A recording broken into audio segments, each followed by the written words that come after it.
Hello everyone. तो आज मैं आपको उस एमओयू के बारे में बताऊंगा, यानी कि उस मेमोरेंडम ऑफ अंडरस्टैंडिंग के बारे में बताऊंगा जो इंडियन नेशनल कांग्रेस और चाइनीज़ कम्युनिस्ट पार्टी के बीच में साइन हुआ था सन 2008 में। और एक बात मैं आपको क्लियर कर दूं कि मैं सिर्फ आपको फैक्ट्स देने वाला हूं, जजमेंट आपको लेना है। ये वीडियो ना ही कांग्रेस हेटर्स के लिए है, ना ही बीजेपी सपोर्टर्स के लिए, बल्कि ये वीडियो उन 137 करोड़ 99 लाख 44,720 लोगों के लिए है जिनको इस एमओयू के बारे में नहीं पता है। तो चलिए शुरू करते हैं।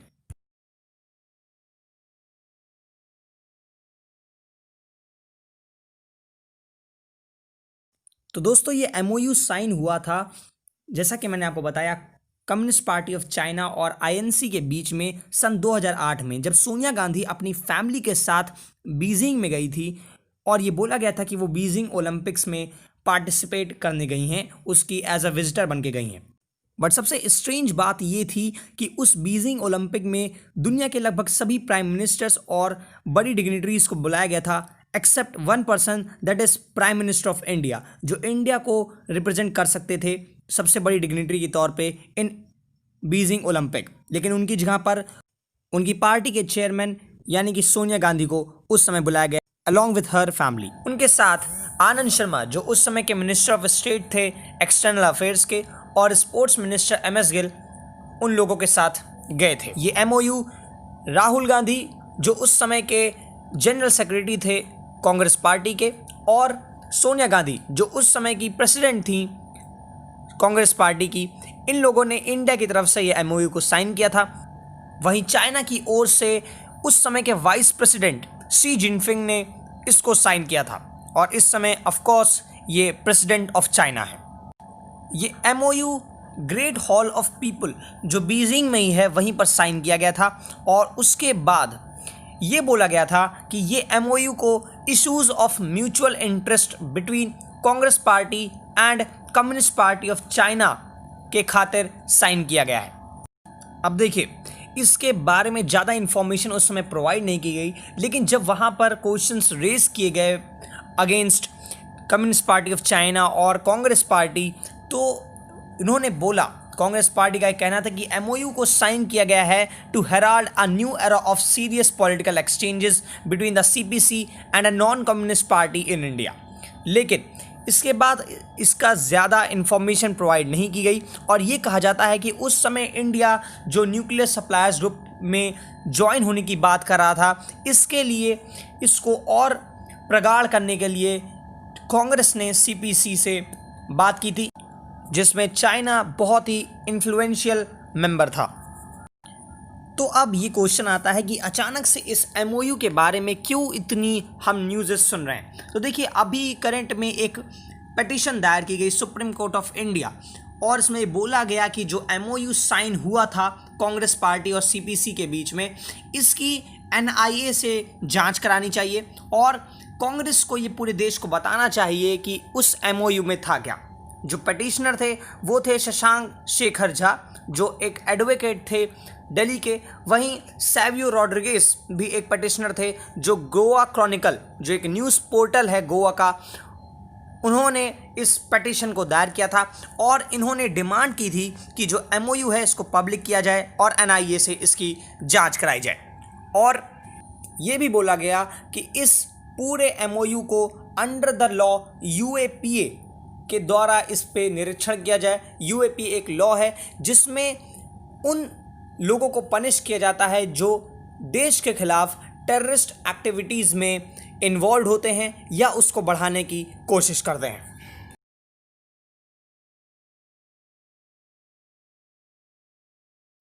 तो अब देखते हैं कि इन सब पॉलिटिकल मुद्दों से अलग क्या इसमें कुछ डरने लायक या देश के खिलाफ कोई साजिश है, क्या इस सच में कोई दुष्परिणाम है। तो देखिए, इन सब चीज़ों को जानने के लिए हम 2008 के न्यूज़ेस को सर्च कर रहे थे। 2008 में जब न्यूज़ेस आई थी तो टाइम्स ऑफ इंडिया ने एक बहुत अच्छा आर्टिकल पब्लिश किया था, और सीधी बात यह है कि ये आर्टिकल आज का नहीं है, तो हम 2008 ही की बात कर रहे हैं, जब अचानक से इस सब की साइनिंग हुई थी। बीजेपी गवर्नमेंट का पूरा इंडिया में कोई हक नहीं था, ज़्यादा बड़े तौर पे कांग्रेस पार्टी ही उभरी हुई थी।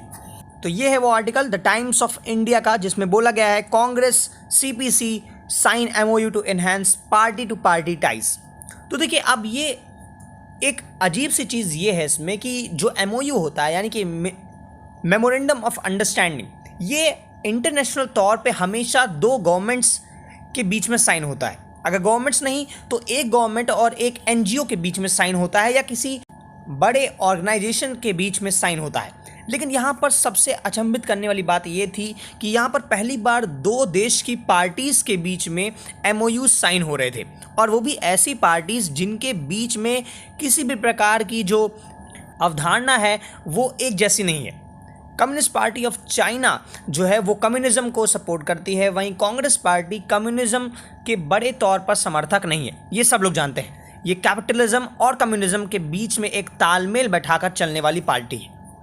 तो ये तो था पहला शक करने का एक क्वेश्चन। लेकिन दूसरा क्वेश्चन ये अराइज होता है कि जब ये एमओयू साइन हो रहा था यानी कि 7 अगस्त 2008, तो उस समय अगस्त और जुलाई महीने में इंडिया में यूपीए गवर्नमेंट जो उस समय थी यानी कि यूनाइटेड प्रोग्रेसिव अलायंस, ये बहुत बुरी तरह से अपोजिशन का झेल रही थी, अपोजिशन की मार झेल रही थी। और जो लेफ्टिस्ट पावर्स थी इंडिया में, जो लेफ्ट ग्रुप था, जो लोग कम्युनिज्म को सपोर्ट करते हैं, वो लोग कांग्रेस पार्टी के खिलाफ अपने स्वर को बहुत ज़्यादा बुलंद कर रहे थे। और ये डर था कि बहुत जल्द जो गवर्नमेंट थी वो गिर सकती थी।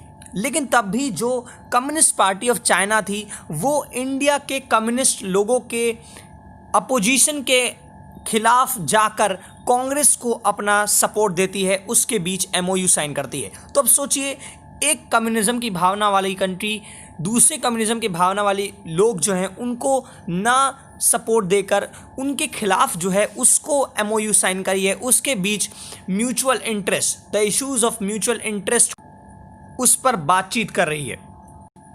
इन सब के अतिरिक्त एक और भी बहुत ज़्यादा सोचने और विचार करने योग्य एक बात है कि जब ये एमओयू साइन हो रहा था तो इसके 2 महीने पहले यानी कि जून में जो सीपीसी थी, चाइना की वो पार्टी जिसने पूरे चाइना को अपना अधिकार समझ के रखा हुआ है, उसने एक साउथ अफ्रीका की कम्युनिस्ट पार्टी के साथ भी एक एमओयू साइन किया था। और वहाँ पर भी ये कम्युनिस्ट पार्टी ही थी, कोई ऐसी पार्टी नहीं थी जिसके under the banner of communist ना लिखा हो।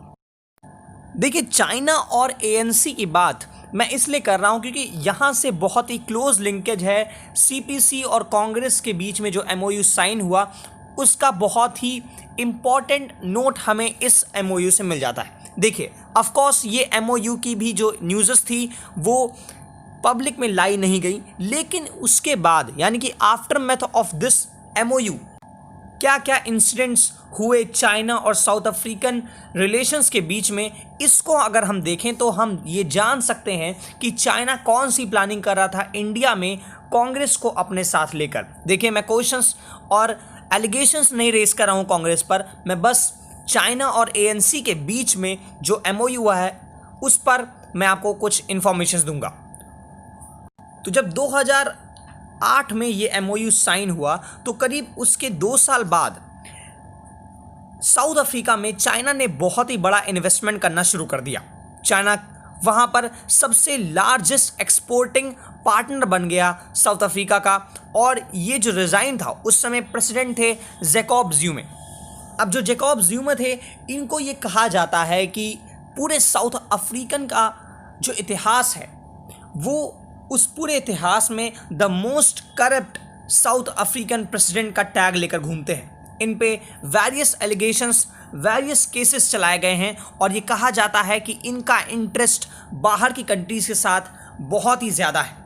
2018 में जब इनकी पार्टी चुनाव हार गई तो ये भी कहा जा रहा था कि इन्होंने पैसा पाने की कोशिश की थी। और आप जान के हैरान हो जाएंगे कि वहाँ की साउथ अफ्रीकन मीडिया ने ये पूरी तरह से क्लियर करते हुए बोला था कि आईएनसी यानी कि इंडियन नेशनल कांग्रेस और CPC communist party of China ने पूरी तरह से इन लोगों को सपोर्ट किया है मनी में। और ये स्टार्टिंग हो गई थी 2009 से। सोचिए, 2009 से इन लोगों की जो फंडिंग है वो एएनसी को गई है। और इन तीनों पार्टीज यानी कि इंडियन नेशनल कांग्रेस और CPC and ANC African Nationalist Congress, इन तीनों ने मिलकर एक ट्रीपार्टाइल एग्रीमेंट की तरह पूरी शुरुआत कर दी है। तीनों ही एक दूसरे के साथ हाथ में हाथ जोड़कर अपना काम कर रही थी।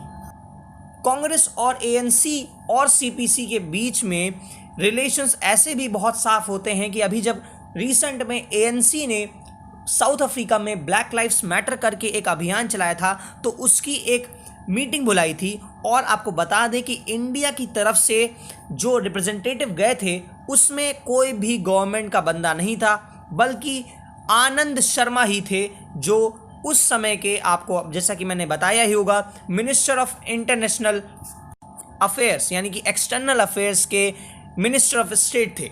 आनंद शर्मा ही इस पूरे मीटिंग में ज्वाइन होने गए थे, उसको पार्टिसिपेट करने गए थे। और वहाँ पर वो जब गए तो उन्होंने रेसिज्म के खिलाफ अपने रिमार्क्स दिए और कांग्रेस पार्टी के एटीट्यूड को भी उस तरफ बताया। अब सोचिए, पूरी कांग्रेस पार्टी है, लेकिन सिर्फ आनंद शर्मा को ही क्यों एएनसी की मीटिंग में भेजा जाता है? क्या ये जानकर हैरानी नहीं होती कि पूरी कांग्रेस पार्टी में सिर्फ वही एक इंसान थे जो सन 2008 में गए थे बीजिंग ओलंपिक्स में, और इस बार फिर उनको ही भेजा गया एएनसी से बातचीत करने के लिए? ये बहुत ही ज़्यादा स्ट्रेंज थिंग थी। उनके साथ किसी और को भी भेजा नहीं गया। इसके अलावा ये भी था कि जब नरेंद्र मोदी साउथ अफ्रीका गए थे तो वहाँ पर एएनसी ने बहुत ही ज़्यादा उसका विरोध किया था। नरेंद्र मोदी के विजिट्स को बहुत ही ज़्यादा क्रिटिसाइज़ किया गया था और ये बोला गया था कि ये साउथ अफ्रीका के खिलाफ बहुत ही बड़ी एक गलत स्टेप होगा साउथ अफ्रीका अगर इंडिया के साथ रिलेशंस बनाता है। और ये सब सिर्फ और सिर्फ एएनसी के कुछ लोग ही कर रहे थे। तो अब क्वेश्चन आता है कि कांग्रेस क्यों इतना शांत बैठी है? क्या उसने कुछ रिमार्क दिया है? तो देखिए, बिल्कुल कांग्रेस ने रिमार्क दिया है और ये बोला है बीजेपी से कि अपने मैलिशियस डिसइंफॉर्मेशन कैंपेन को बंद कीजिए। लेकिन कांग्रेस ने यह भी माना है कि राहुल गांधी ने ये एमओयू को साइन किया था और आनंद शर्मा खुद इस ट्विटर पे आगे आके उन्होंने बोला कि हाँ, राहुल गांधी ने एक एमओयू साइन किया था। तो यहाँ पर कांग्रेस पार्टी अपना एमओयू जो साइन किया है उसको तो बात मानती है, लेकिन अभी तक ये बोलने से कतरा रही है कि उस एमओयू में क्या क्या था, इसके बारे में उन्होंने पूरी क्लियर डॉक्यूमेंट्स नहीं दिए। देखिए, मेरा ये मानना है कि ज़्यादा ये देश के खिलाफ तो चीज़ें नहीं होंगी, लेकिन international funding and foreign investment in under the Congress banner, इसको कहा जा सकता है कि हाँ, इस पे बातचीत हुई होगी। ये एमओयू उसी के लिए साइन किया गया है। एंड क्योंकि ये पार्टी टू पार्टी एमओयू है, तो ये बिल्कुल सीधी और क्लियर बात हो सकती है कि इंटरनेशनल फंडिंग कराई गई हो between CPC, ANC and INC. लेकिन ऑफ कोर्स ये सिर्फ और सिर्फ प्रेडिक्शंस है। अभी इस पे सुप्रीम कोर्ट का ऑर्डर आना बाकी है। तो जब तक वो ऑर्डर आएगा तब तक बने रहिए हमारे साथ, और जब तक हमारे नए वीडियोस आ रहे हैं तब तक रहिए socialise with socialiser. Signing of.